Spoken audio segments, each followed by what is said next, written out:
Well, Bill, welcome back. In strange times, it's always a few weeks sort of in between us meeting, and during that time, so much happens globally, politically. And we're going to talk about something which is important to photographers, and I suppose, in a sense, has a real importance in global communication, and that's Instagram. I mean, it absolutely does. And I think, the way so many people get their news today, and to some degree, myself included, is via Instagram. Wake up in the morning, do a little scroll, see what kind of horrors our government brought upon the world in the overnight. And, whether it's invading a sovereign country like Venezuela or trying to take a country away from Europe and claim it as our own. Um, so a lot happens. A lot happens quickly, and I think a lot of people turn to social media, including Instagram, and to see their news. Yeah, I think that's a really good point because I think we all have our favorite place to go as far as social media is concerned. And it's roughly 15 years now we've had Instagram. Mhm. It's not something I've ever really engaged with in any great seriousness. I know it's something you're really good with and you understand a lot more than I do. I think that for me, what's interesting about having a conversation around this is I think that photography and photographers put a lot of weight on Instagram and a lot of importance. So, in the way that Thread seems to be adopted by photographers to just complain and argue, and Blue Sky seems to be ignored by photographers, Instagram is really the natural home for photographers, isn't it? Well, it is. Obviously, its roots are with photography. Now it's video and reels and music and all kinds of other crap. But we know where its roots are. It started as the photo app. There's also a new one called Photo, and there's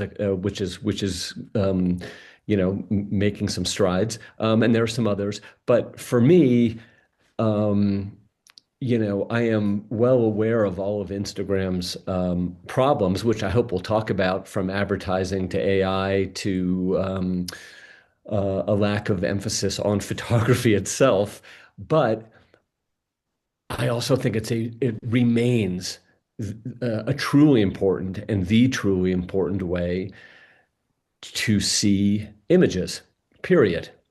Yeah, but as an outsider to this, and obviously the UnofPhoto has an Instagram page, but not really. I don't put a lot of work into it or effort, which is my fault. However, I do realize that over the years, a lot of photographers started to think they didn't need a website, they didn't need a portfolio, they just needed Instagram. And I know that Fiona Hayes, who joins us regularly, she's a big fan of Instagram, and as an art director, she used to look at photographers' work on Instagram. But I'm also hearing a lot of photographers now sort of buyer's remorse in that as Instagram changes, um, they're not feeling that they're being looked after. So where is Instagram? I mean, to give us Well, a let me let great me let point. me let me address that. So there's constant complaints on Instagram and on Threads about the algorithm and how the algorithm is suppressing my pictures. And I'm no Instagram expert. I do spend a lot of time on it, but I don't know anything about anything really. What I do know, all I know is, in theory, how to make content that and stories that has some interest aesthetically or story-wise, or sort of narratively for people. I don't pay attention to I don't to the algorithm stuff or the laws or rules of how to get ahead. I don't I can't be bothered with that noise. But to Well, your I've got to say, point, I'm really dubious of all of that anyway, because what you're talking about is old school publishing, and in well, I mean, that's all that's I what it know. is. I mean, that's all I know, and I'm just like, I don't care enough post at the exact same time of day and blah, blah, blah, all that crap. I just can't be bothered. And I truly do think that the key for photography, well, let me go back and talk about and address your point. Um, it is true that a lot of photographers kind of migrated their emotional and efforts from their own websites to social media and Instagram. Um, I think that made sense. I still think it makes sense. It is very hard to get somebody to um, come to your particular website. There are so many distractions. The quote unquote newsstand of our attention is miles long. And to get somebody to go www, billshapiro.photo.com, forget it. It's not going to happen. Should you, my personal opinion, should you have a website where people can see your work large or larger? Yes. So they can read about you and what you like and don't like. Yes. Who you've worked for? Yes. But still, what's going to get people to your webpage is likely Instagram or another social media um, outlet. Um, for me, the key to Instagram, it is social media, and people can sometimes forget the social part of that. The social part of that is, a friend of mine is about to start a new Instagram account because he's got a book coming out in a year or so. It's very hard to start an Instagram account these days because it's very saturated. People aren't adding tons and tons of new things, and discovery is hard.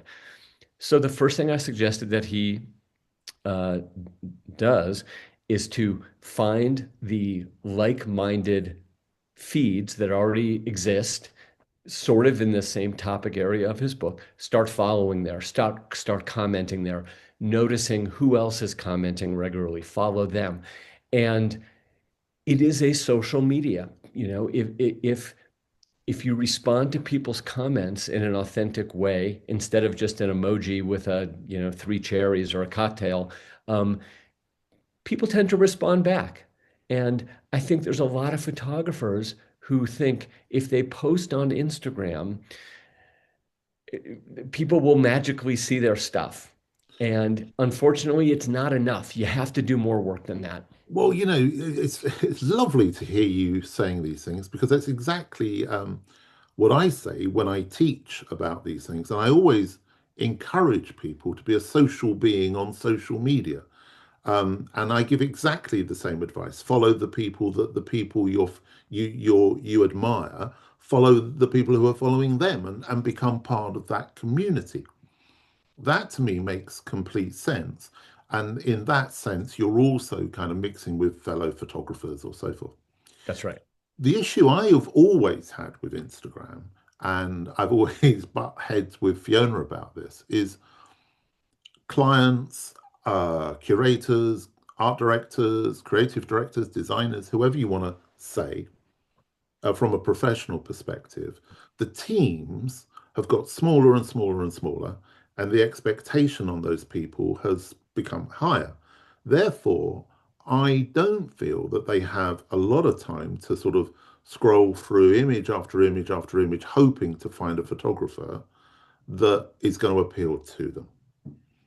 And that we are actually, I think, going back to an old school approach required, which is being more social. And in a world where everyone's on Instagram, by sending out a set of postcards or a letter, you're actually standing out. And that's part of my concern with this kind of Well, buying so the Kool-Aid of Instagram. I mean, I do like the idea of sending out postcards. It is expensive, and you're not going to do it every day or every week. How do you remain top of mind if you're sending out two postcards a year? I mean, it's very nice to receive a postcard from a photographer. It is a real thing. Authenticity. We're going to talk about authenticity hopefully in a few minutes. Mm, Authenticity, something you can hold, tack up, is important. And yet, the metabolism of image creation, ingestion, digestion today is very fast. mm, And I do, not that long ago, a couple years ago, yeah, I got an assignment to write about how creative directors and photo directors use Instagram. And what they basically said was, when I'm waiting in line in the bank or the supermarket, I scroll. So I don't sit down and go, who am I going to find today? But it's this kind of downtime for people who love visuals, downtime visual candy. And so you really do have to play. And uh, for me, the reason, and again, we can talk about all of the many problems with Instagram, and we can talk about the reasons why it bugs the living bejesus out of me, but I also love it. And I want to tell you why I love it. Okay, and then I want to hear the other stuff. I'm sure you do. Um, I love it because I find people doing great creative work every day. Every day, I will find a picture that I didn't know existed from the past by a photographer who I do know. Like, oh my God, I didn't even know about that. That's cool. What's the story behind it? I've discovered so many photographers. And many Fridays I write this, post this, meet this photographer kind of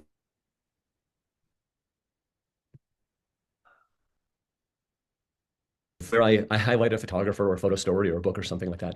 And the reaction that I get from my followers is, oh my God, thank you. I never heard of this person. I didn't know this. I didn't know they shot this kind of thing. And so people love discovery and they love surprise and they love finding stuff. I do.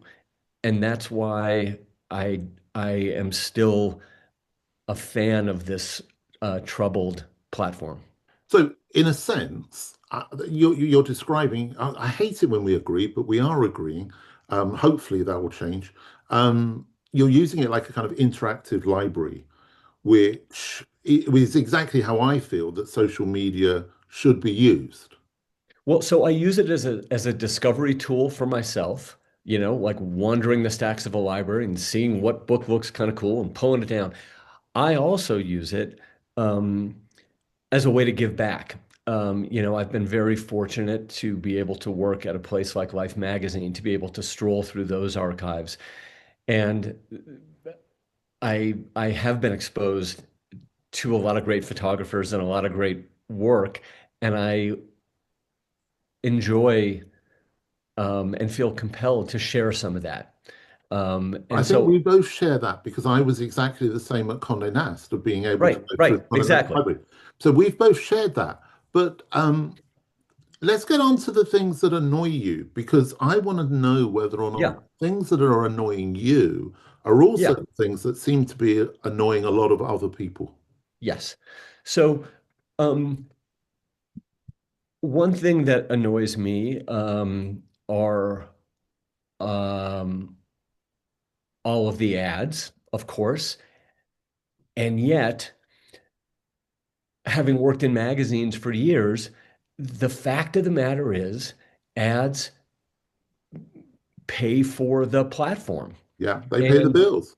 they pay the bills. And the fact that people expect to have this free international photo sharing program, um, sort of free, without advertisements or subscription or anything is frankly absurd. It's idealistic and it's not of this world. You got to get over it. But what Um, about the amount of ads? Because you and I but both have put magazines together, and we always try when we're doing the pagination to try and break up the ads or, so you don't feel as if you're being assaulted. Do you feel you're being assaulted by ads on Instagram? Well, part of the thing with Instagram is so you I don't think I've ever seen two ads in a row, right? They do it every X number of images. Part of the thing with Instagram is we flick through very quickly, and so it feels like we're getting a lot of ads because we're getting a lot of ads because we're seeing a lot of images. So if you were imagined to flip through an old school magazine at three times the speed you usually do, not actually reading anything, but just looking at the pictures or the headlines, except for the quote unquote old feature well in the middle, you'd see a lot of ads, and you'd see a lot of crappy ads in the back for hair Yeah. replacement and Well, it's also interesting when you used to do kind of market research, people would always say, it's full of ads. And then you'd sort of say, well, no, actually, the ratio is this. So well, there seems to I be mean, primed right. for that. And in the focus groups that I used to conduct, people actually kind of like the ads. Um, and sometimes, well, anyway, that's a whole Yeah. other discussion. But so the ads are one thing Yeah. which bother me, but I understand them. Um, the emphasis on reels and video and all that stuff, that does bother me because I remember and long for the days of Instagram when it was simply photos. Um, there are so many um, buttons now on Instagram, and I have shared things I haven't meant to because there's just so much crap on every single screen. And if your finger is off by a quarter inch, all of a sudden you have like dancing unicorns, to an old Beck song, on this picture of something completely different.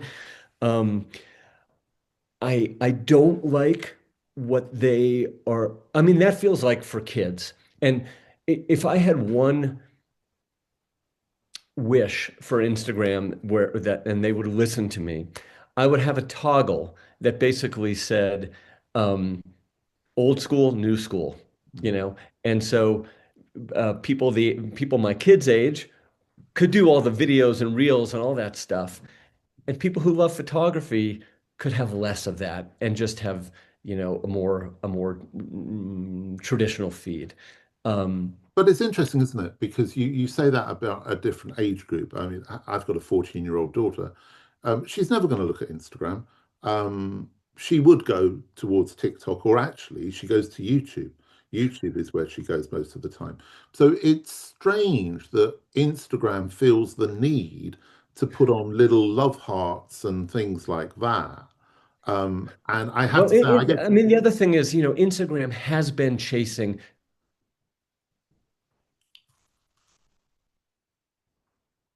the other, anytime anybody has a good idea, Instagram tries to steal it. And in the end, they dilute the Instagramness and the thing that we all sort of signed up for and liked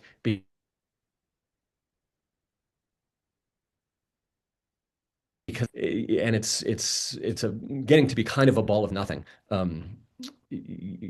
So Yeah, but maybe there is an issue here with Instagram that there are people who've, whenever you get engaged with a social media platform, and I think Twitter was the perfect example of this, we all put a lot of time and effort into it and kind of got the feeling that the owners were on our side.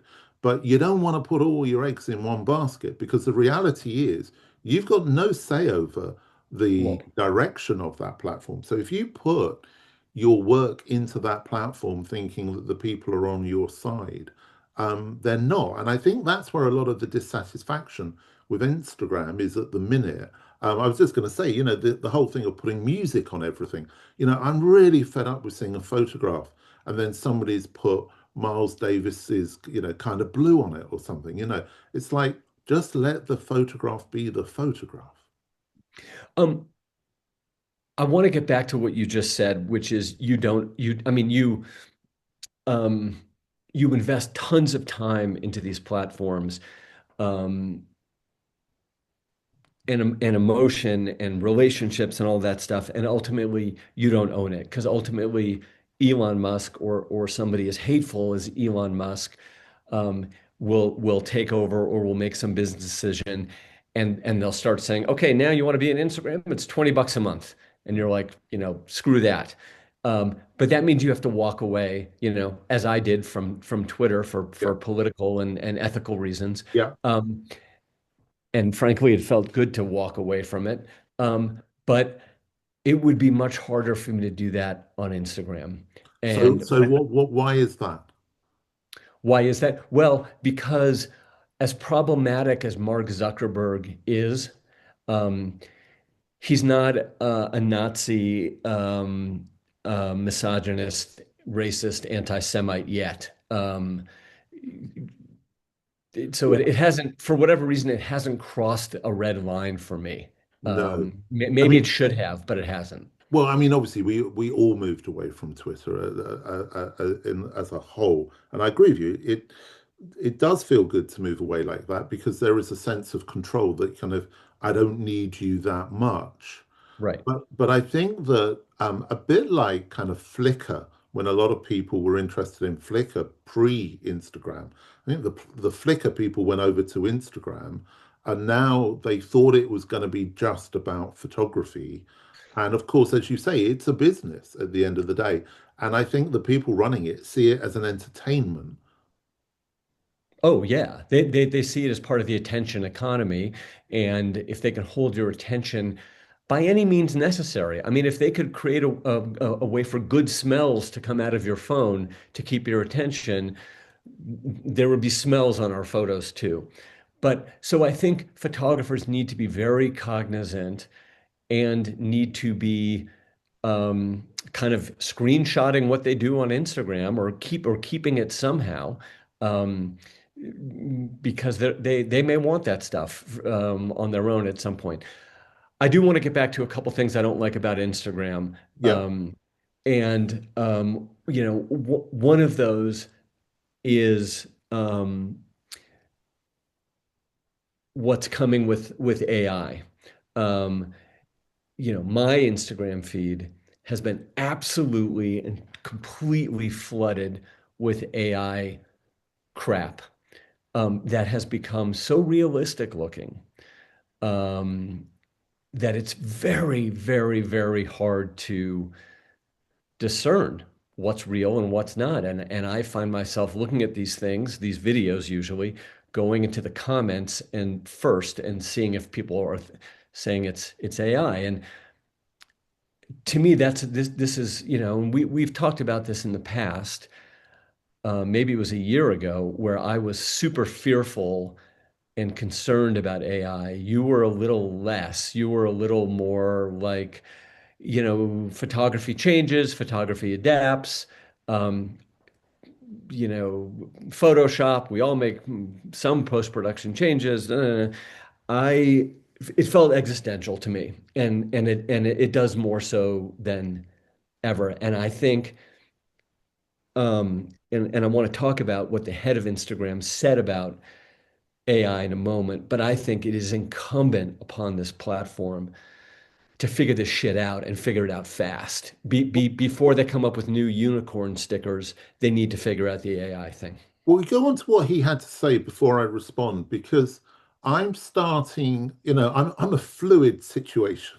Mhm. And so I am starting to rethink about AI on the basis of what I'm seeing around AI. So, what did he have to say about AI Well, and Instagram? he said quite a lot, and maybe we'll put a link to his 20 screen post in the show notes because he said a lot, and honestly, I had a really hard time getting through it because it was a lot of corporate doublespeak. He was talking out of both sides of his mouth about the importance of creators. And yet I feel like they've spent the last 3 or 4 years doing everything they could to sort of diminish creators Well, and I'm to always really dubious of any businessman that uses the word creator. creators. And so I feel that Meta, which owns Facebook and Instagram, um, had a lot of responsibility to get ahead of this AI problem. Those people are paid better than you and I are, and they're paid to think about this stuff. And the fact that they don't have a solution while they're dashing to create more AI tools for everybody is to me like a hanging offense. Um, Yeah. so the fact that he is now saying, I mean, Adam Mosseri, the CEO of Instagram, basically said, I now assume that whatever I look at is AI until I check and make sure it isn't. You know, Um, I was thinking about this, and I think you're raising some really, really good points here because I was thinking about this recently, and I was very much part of the dot-com boom back in 2000. I was the creative director of what was going to be a brand new daily newspaper called peoplenews.com. And a huge amount of money was put forward for it, and it failed. And increasingly, what I'm starting to see with the benefit of hindsight is how many people were getting excited about things then that they knew nothing about. mhm. And I'm starting to feel very much the same about AI at the moment. How anybody can come forward and say they're an AI expert, I find in our field anyway, I find I'm incredulous. I don't see how you can be. And these people are talking about something that they really have no idea, really, as you say, what they're talking about. I think that what I'm seeing a lot of AI is on Facebook, which I go onto occasionally. Um, and it's invariably because of my love for Bob Dylan. I see ridiculous AI pictures of Bob Dylan surfing or Bob Dylan doing something which I know he would never do. So that idea of kind of fake news reality and the making of the images, I think, and again, you you may think I'm incredibly optimistic. I think people will get bored of this very, very quickly. I think they will get bored of doing it, and I think they'll get bored of looking at it. And earlier in the conversation, you mentioned the need for authenticity. And I think that's a really important place for us to be. Well, let me quote from you let me quote from Masseri's post. Looking forward to 2026, one major shift. Authenticity is becoming infinitely reproducible. Um, so authenticity is becoming infinitely reproducible. So then it's not actually authenticity. Well, as I say, it's a contradiction in terms It's a immediately. contradiction in terms. And this is the kind of corporate doublespeak that drove me absolutely nuts about But this. these are people talking about things they know nothing about. He wrote, savvy creators are leaning into unproduced, unflattering images as a pushback against AI. Um, right? Because AI is producing smoothed out, Yeah, sort of quote a unquote perfect gorgeous, world. perfect world images. And what Masari is saying that the smart creators are pushing back against that and creating imperfect images. What he says again, savvy creators are leaning into unproduced, unflattering images. And then he says AI, itself will follow with images that then lean into this quote raw aesthetic, and that will force us to change again. At that point, he writes, we'll need to shift our focus to who says something instead of what is being said. But that will take us, quote, years to adapt. Um, this will become uncomfortable because we're genetically predisposed to believe our eyes. Oh God, I think this is the big problem with Instagram in general, isn't it? It's promoting a world that isn't real to a lot of people, whether or not it's just ordinary people trying to show their wonderful life, their wonderful holiday, that everything is perfect. And if you buy into that, then, more for you, really. Well, but so to that point, my feeling is that Instagram created, or at least didn't put guardrails up. I mean, they are able to, through the algorithm and through the rewards and punishments that you do when you post, that they're able to steer content in various directions. What they did not guard against was what you're talking about. AI aside, this fake perfect world, where every coffee is gorgeous, where the sunlight is always behind, my too beautiful wife's hair, um, and on and on and on. And that has created, as we know, um, problems for teenage girls. This has been widely documented, Mm. who feel that their world isn't perfect when they're seeing perfect. It's created this thing where everybody wants to be an influencer because they get everything for free and they go to Italy and they go to Spain and they're with the beautiful people and the cars. And Instagram could have pushed back against perfect world at any point, but elected to keep that fantasy going. And I agree with you when we're talking about the problem of the AI created perfect world. Yeah, it reminds me, I've spoken about this before, but a couple of things come to my mind. One was when I was working on that newspaper, I said to them, where's all the content going to come from? And they said, well, what's content? I said, well, photography and words, where are they coming from? And they said, oh, we're going to take all the photographs off of BBC Online. I was like, you really don't know what you're talking about, do Yeah, you? no idea. But it also takes me back to a conversation with Alan Rushbridger, who was the great editor of the Guardian newspaper and is still a really important person on Media Confidential podcast to listen to. And he, many, many years ago, said to me, I'm talking about 25 years ago or more, he said that going forwards, for example, The Guardian and serious news outlets should move away from news and they should move towards opinion. And that the opinion on the news will have more value than the facts themselves. And he was saying that, as I said, 25 years ago.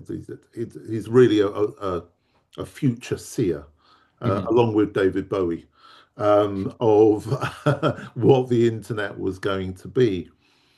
So, in a way, if photographers are buying into this kind of candy floss of visuals, I know you make it work for you, but as I say, you're making it work with really good old school publishing skills and knowledge, which most people do not have.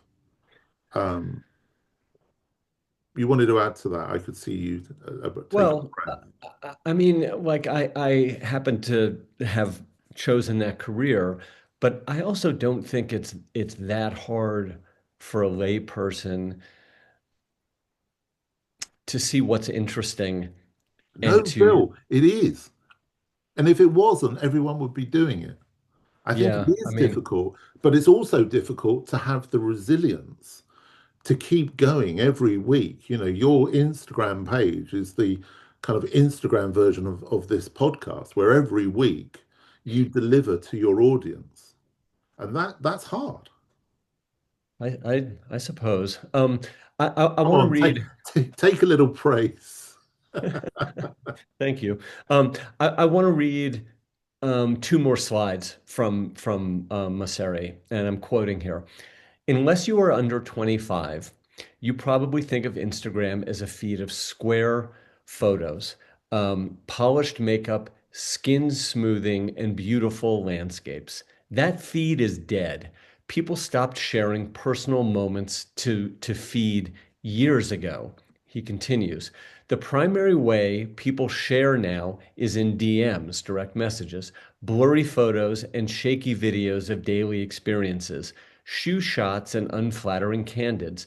This raw aesthetic has bled into public content and across art forms.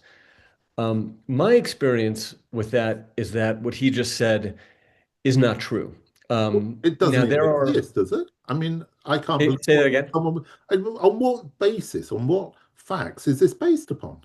Well, I can only assume that this is a guy who was seeing the data on billions of Instagram posts. And so he's looking at it from a global big picture perspective of what's posted on a macro level. But the truth of the matter is that there are um, many, many, many different Instagrams. There are Instagrams for kids who all they want to see is music. There's Instagrams for people like us who love, just photography. There are people who just want to see food.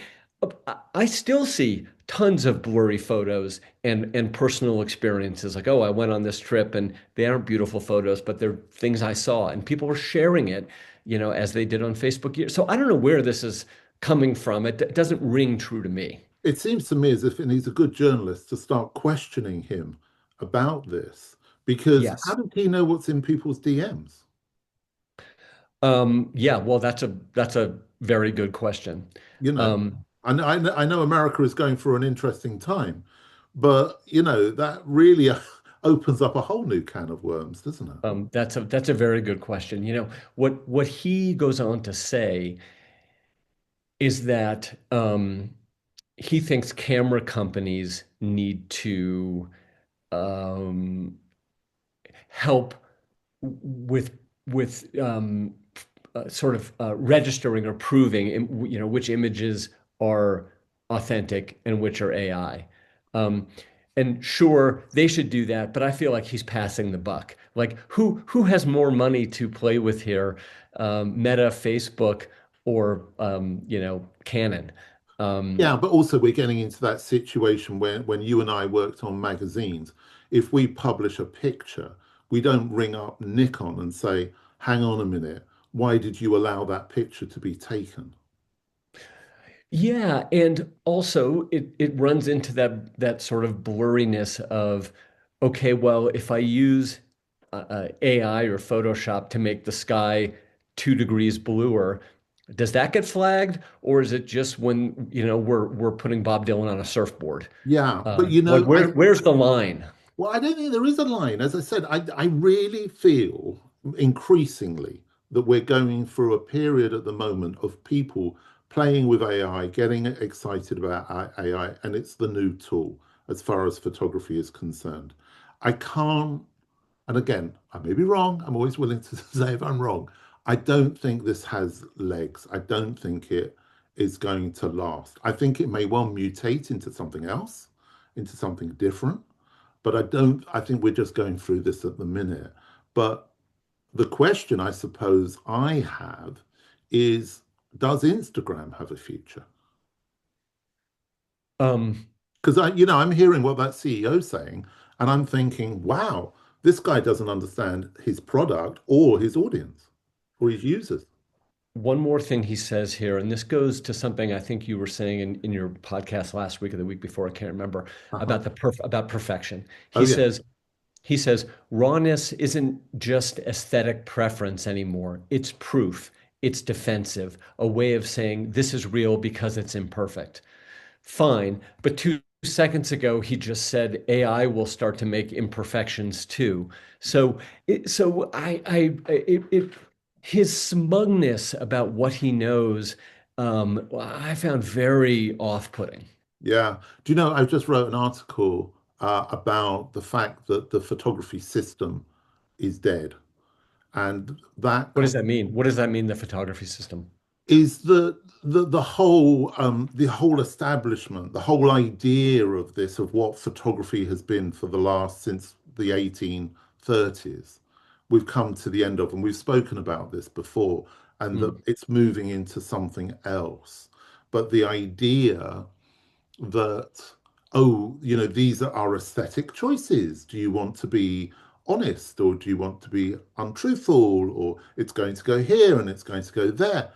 All of this is just subjective nonsense as far as I'm concerned. And yet this guy is being paid a hell of a lot of money to supposedly be a visionary. And actually, if he listened to this podcast, I think he'd be, you know, I'd love him to come on the podcast and talk to us. Wouldn't that be great? Maybe we should reach out to him. Say, Never happened. okay, let Never what happened. Bill, with your weight, perhaps it would. Um, the fact that we are being asked by the head of Instagram to essentially prove we're human, because what he's saying is, AI will create any aesthetic you like, including an imperfect one that presents as authentic. At that point, we'll need to shift our focus to who says something instead of what is being said. So what he's saying is that we, as people who post on Instagram, need to continually prove our humanness, which um, is terrifying and science fiction like to me. Um, Yeah, but yeah. so everything you're saying at the minute to me points that it doesn't have a future. Do you think it has a future? Um, until something else comes that allows us to see and discover photographs um, better than Instagram does, I think it has a future. I mean, the real question is, does photography have a future? Because if we can no longer tell what's real and what's fake, sure, Instagram goes away, but doesn't photography as well? If we can't trust our eyes, what is a photograph?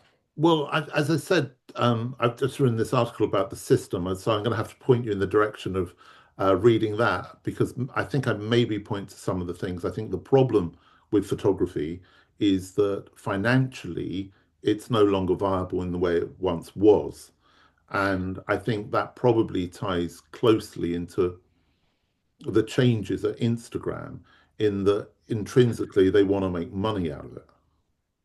Well, right. I mean, you were talking, I think, in the last episode about Magnum Yeah. and how Magnum is sort of teetering and maybe they've made some bad choices, and can they survive? And honestly,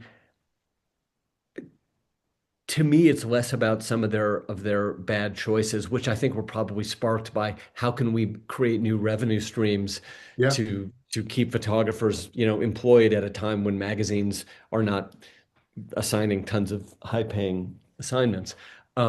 So I really do think, although the image still has primacy in our culture, the people who make it, not so much. I think that's right. And on that bombshell, it's um it's a difficult time. I mean, we started off this episode kind of just lightly referencing the issues that are going on in the world at the moment. And there is no doubt that I think photography is proving itself as incredibly powerful in documenting what is going on. Both the still and the moving image are our evidence.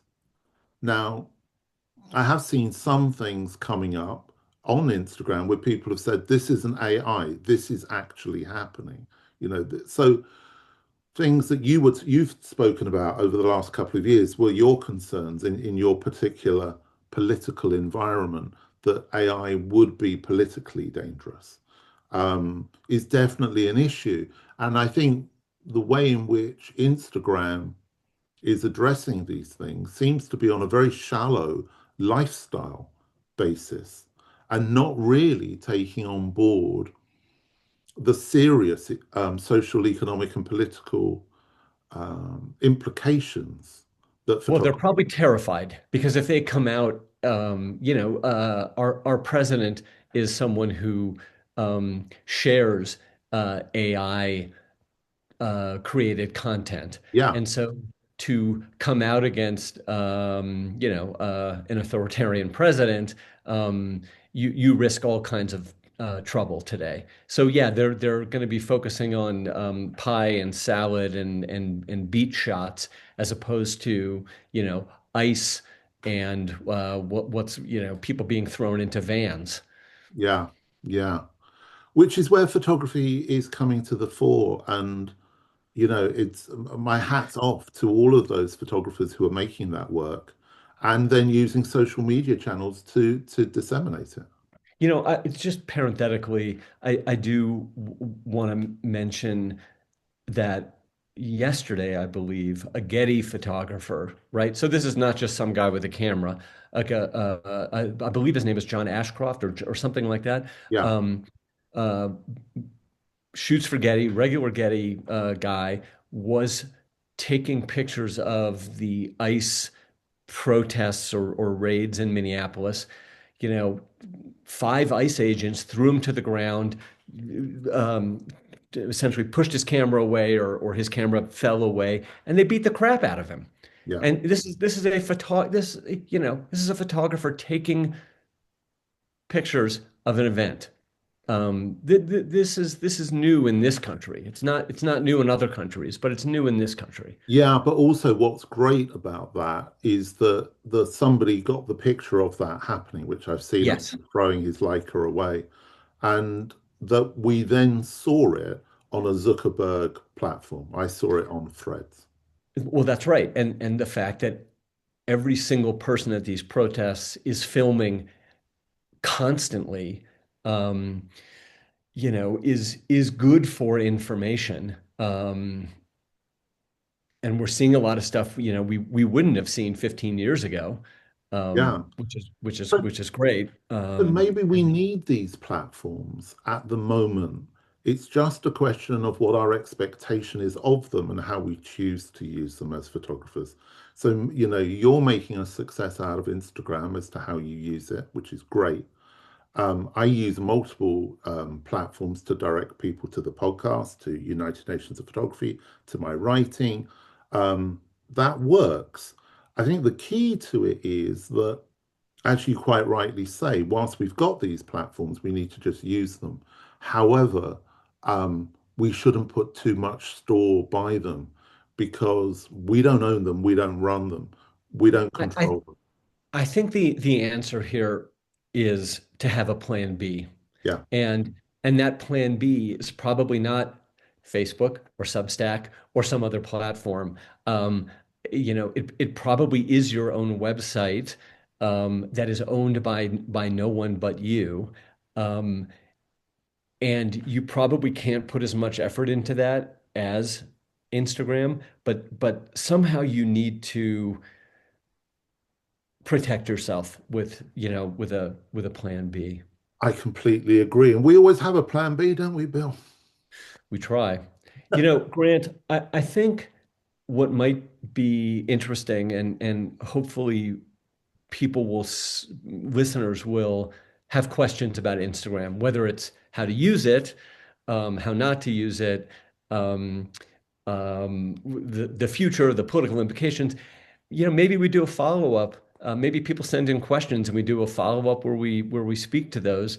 I got a lot of good response because some weeks or months ago, episodes ago, I mentioned something on this podcast about how you can kind of reset the crap that's coming through your feed on Instagram, which I do once a month. And it gets rid of all the, cute panda stuff that I might have looked at. And it just brings me back to photography. I think And that's a great idea. Get in touch with us through UnitedNationsOfPhotography.com. Go to the contact button, send me an email. I respond to every email. You can get hold of Bill through Instagram, surprisingly enough, yes, at, which is at Bill. yeah, at Bill Shapiro, just my name. Yeah.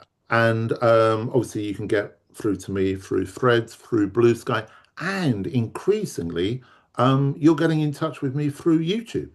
So that's really good as well. Bill, I think that would be good. I think we may have set up the next episode. We'll do a Q&A. If people want to know things about Instagram, get down and dirty with that. How does that sound? That sounds great. Brilliant. As always, it's a pleasure. Do please take care. We're still friends across the water, aren't we? Yes, we are. We haven't fallen out. All right. Nope. Catch up with you next month. Thanks, Grant.